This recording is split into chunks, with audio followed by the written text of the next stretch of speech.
ಬಂದಂಥ ಎಲ್ಲ ಸಮಾಜದ ಮುಖಂಡರು ಮತ್ತು ಚಿಂತಕರೇ,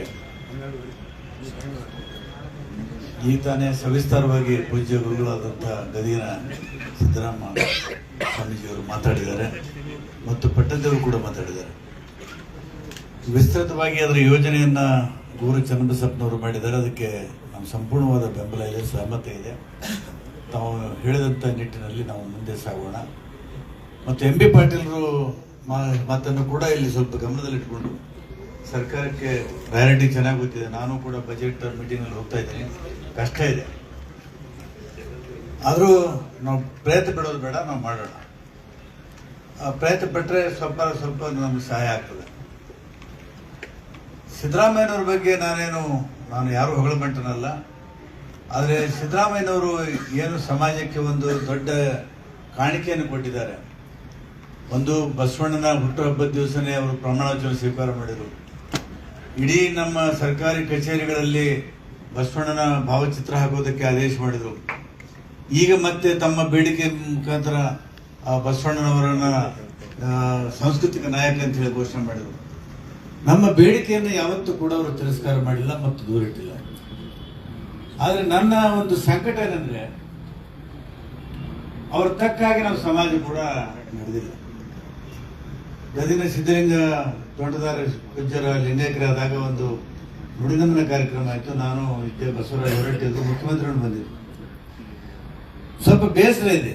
ಯಾಕಂದ್ರೆ ಯಾವಾಗ ಲಿಂಗಾಯತ ಒಂದು ಅಲ್ಪಸಂಖ್ಯಾತ ಧರ್ಮವನ್ನ ನಾವು ಮಾಡಬೇಕು ಅಂತ ಚಳವಳಿ ಆಯಿತು, ನೀವೆಲ್ಲ ಸಕ್ರಿಯವಾಗಿ ಭಾಗವಹಿಸಿದ್ರಿ.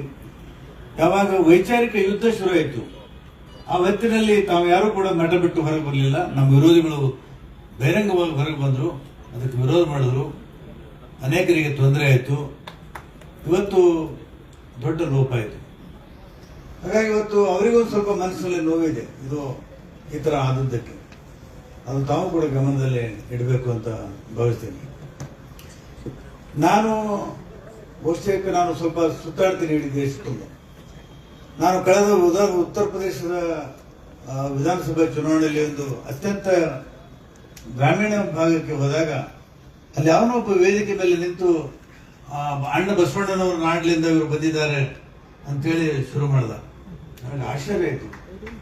ಉತ್ತರ ಭಾರತದ ಯಾವುದೋ ಒಂದು ಹಳ್ಳಿಯಲ್ಲಿ ಅಣ್ಣ ಬಸವಣ್ಣನ ಬಗ್ಗೆ ತಿಳ್ಕೊಂಡಂತ ವಿಚಾರ ಇಟ್ಕೊಂಡಂಥವ್ರು ಇವತ್ತು ನಮಗೆ ಸಿಗ್ತಾ ಇದ್ದಾರೆ. ನನಗೆ ಬಹಳ ಜನ ನಮ್ಮ ಸ್ನೇಹಿತರು, ಕಬೀರ ಬರೇ ಹೇಳಿ ಹೋದ, ಆದರೆ ಬಸವಣ್ಣ ಮಾಡಿ ಹೋದ. ಕಬೀರ ಹೇಳಿ ಹೋದ, ಬಸವಣ್ಣ ಮಾಡಿ ಹೋದ. ಹಾಗಾಗಿ ಬಸವಣ್ಣನವರ ಸಾಹಿತ್ಯವನ್ನು ಕೂಡ ಹಿಂದಿ ಮತ್ತು ಇಂಗ್ಲಿಷು ಬೇರೆ ಬೇರೆ ಭಾಷೆಯಲ್ಲಿ ಜನ ಕೇಳ್ತಾ ಇದ್ದಾರೆ. ಬಸವ ಸಮಿತಿಯವರು ಸ್ವಲ್ಪ ಮಾಡಿದ್ದಾರೆ. ಅದನ್ನು ಕೂಡ ನಾನು ತಲುಪಿಸುವಂತ ಕೆಲಸವನ್ನು ನಾನು ಮಾಡ್ತಾ ಇದ್ದೀನಿ. ಒಂದು ದೆಹಲಿಯಲ್ಲಿ ನಾವೊಂದು ಪುಸ್ತಕದ ಭಂಡಾರವನ್ನ ಕರ್ನಾಟಕ ಸರ್ಕಾರಕ್ಕೆ ಕೇಳಿ, ಕರ್ನಾಟಕ ಭವನದಲ್ಲೂ ಮತ್ತು ಎಲ್ಲೊಂದು ಕಡೆ ಒಂದು ವಚನ ಭಂಡಾರವನ್ನ ಹಿಂದಿ ಮತ್ತು ಇಂಗ್ಲಿಷ್ನಲ್ಲಿ ಮಾರಾಟ ಮಾಡಲಿಕ್ಕೆ ಒಂದು ವ್ಯವಸ್ಥೆ ಮಾಡಿಕೊಡ್ಬೇಕಂತ ಸರ್ಕಾರಕ್ಕೆ ಕೇಳಿಕೊಂಡು, ಆ ಕೆಲಸನೂ ಕೂಡ ಬಸವ ಸಮಿತಿಯವರು ಮತ್ತು ತಾವೆಲ್ಲರೂ ಕೈ ಜೋಡಿಸಿ ಮಾಡಿದ್ರೆ ಬಹಳ ದೊಡ್ಡ ಕೆಲಸ ಆಗ್ತದೆ. ನನ್ನ ಒಂದು ಮನುಷ್ಯನ ನೋವೆಂದ್ರೆ, ಇವತ್ತು ಕೋಮು ಭಾವನೆ ಬೀಜವನ್ನು ಮಕ್ಕಳ ತಲೆಯಲ್ಲಿ ಬಿತ್ತಾ ಇದ್ದಾರೆ. ಗಾಂಧಿಯನ್ನೊಬ್ಬ ವಿಲನ್ ಆಗಿ ತೋರಿಸುವಂತ ಪ್ರಯತ್ನ ಬಹಳ ವ್ಯವಸ್ಥಿತವಾಗಿ ನಡೆದಿದೆ. ಇಂಥ ಸಂದರ್ಭದಲ್ಲಿ ತಮ್ಮಂತ ಮಠಾಧೀಶರು, ಇವತ್ತು ರಾಜಕಾರಣಿಗಳ ಮೇಲೆ ಜನರ ನಂಬಿಕೆ ಇಲ್ಲ, ಆದರೆ ಮಠಾಧೀಶರ ಮೇಲೆ ನಂಬಿಕೆ ಇದೆ. ನಿಮ್ಮ ಮಾತಿಗೆ ಬೆಲೆ ಇದೆ, ನಿಮ್ಮ ನಡೆಗೆ ಬೆಲೆ ಇದೆ, ನಿಮ್ಮ ಕೆಲಸಕ್ಕೆ ಬೆಲೆ ಇದೆ. ಹಾಗೆ ನಾನು ಮಠಾಧೀಶರಲ್ಲಿ ವಿನಂತಿ ಮಾಡ್ಕೋತೀನಿ, ನಾವು ಕೋಟಿಗಟ್ಟಲೆ ಹಣ ಖರ್ಚು ಮಾಡಿ ಮಠಗಳನ್ನ ಕಟ್ತಾ ಇದ್ದೀವಿ, ದೇವಸ್ಥಾನಗಳನ್ನ ಕಟ್ತಾ ಇದ್ದೀವಿ. ಯಾಕೆ ವಚನ ಸಾಹಿತ್ಯವನ್ನ ನಾವು ಅದನ್ನ ಪ್ರಿಂಟ್ ಮಾಡಿ ಮಕ್ಕಳಿಗೆ ಶಾಲೆಯಲ್ಲಿ ಹಂಚುವಂತ ಕೆಲಸವನ್ನು ಮಾಡಬಾರ್ದು?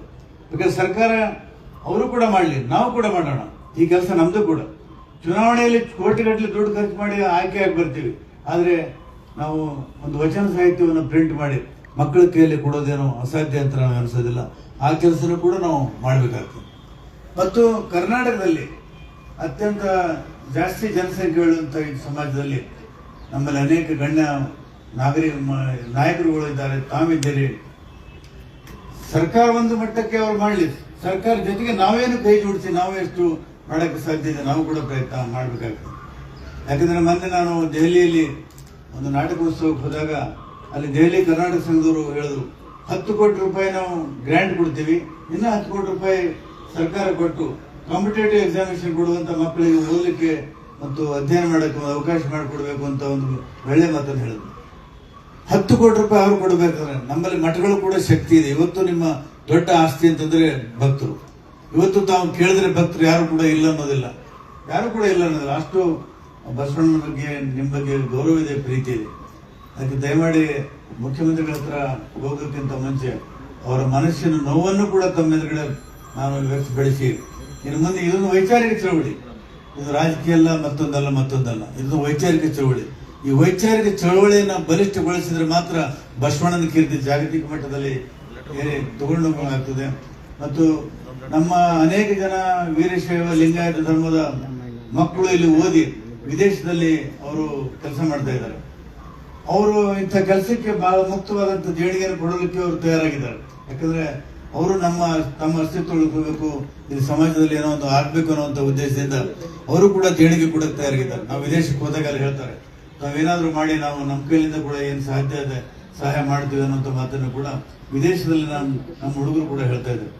ಸೊ ಇಂಥ ಒಂದು ಜನರಿಂದ ಸಹಾಯ ಪಡೆದು ಮತ್ತು ವಿದೇಶದಲ್ಲಿರ್ತಕ್ಕಂಥ ನಮ್ಮ ಜನರಿಂದ ಸಹಾಯ ಪಡೆದು ಮತ್ತು ಸಮಾಜದ ಗಣ್ಯರಿಂದ ನಾವು ಕೂಡ ಕಾಂಟ್ರಿಬ್ಯೂಟ್ ಮಾಡಬೇಕು. ಬರೀ ಸರ್ಕಾರ ಒಂದೇ ಕಾಂಟ್ರಿಬ್ಯೂಟ್ ಮಾಡೋದಾಗಲ್ಲ, ತಾವು ಕೂಡ ಮಾಡಿದವರು ಕಾಂಟ್ರಿಬ್ಯೂಟ್ ಮಾಡಬೇಕು. ಬಸವಣ್ಣ ಯಾವತ್ತು ನನಗೆ ಬೇಜಾರೇನು ಅನಿಸ್ತಂದ್ರೆ, ಬಸವಣ್ಣ ಯಾವತ್ತೂ ಕೂಡ ಜಂಗಮದಲ್ಲಿ ನಂಬಿಕೆ ಇಟ್ಟಿಲ್ಲ, ಸ್ಥಾವರದಲ್ಲಿ ನಂಬಿಕೆ ಇಟ್ಟಿಲ್ಲ.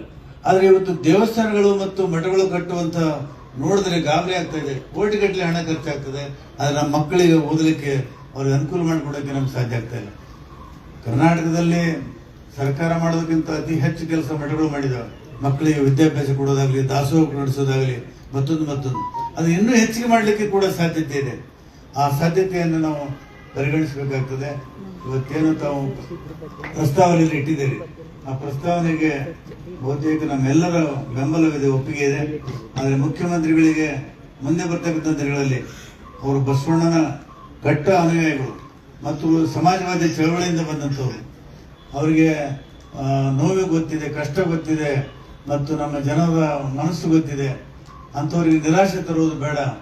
ತಾವು ಬಸವಣ್ಣನವರನ್ನ ಸಾಂಸ್ಕೃತಿಕ ನಾಯಕರನ್ನಾಗಿ ಮಾಡಿದ್ದು ಬಹಳ ಒಳ್ಳೆಯದು. ಆದರೆ ಬಸವಣ್ಣ ನನ್ನ ಪ್ರಕಾರ ಅದು ಒಬ್ಬ ಜಾಗತಿಕ ನಾಯಕ, ಬರೀ ಸೀಮಿತವಾಗಿ ಕರ್ನಾಟಕಕ್ಕೆ ಸಾಂಸ್ಕೃತಿಕ ನಾಯಕ ಅಲ್ಲ, ಅವನೊಬ್ಬ ಜಾಗತಿಕ ನಾಯಕ.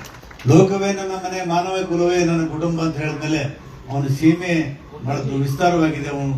ಹಾಗಾಗಿ ಇವತ್ತು ಬಸವಣ್ಣನವರ ಏನು ಇಷ್ಟೊಂದು ದೊಡ್ಡ ಯೋಜನೆಯನ್ನ ತಾವು ಸ್ಥಾಪನೆ ಮಾಡಬೇಕಂತ ಹೊರಟಿದ್ರೆ ಖಂಡಿತವಾಗಿ ನಾವೆಲ್ಲ ಮಾಡೋಣ.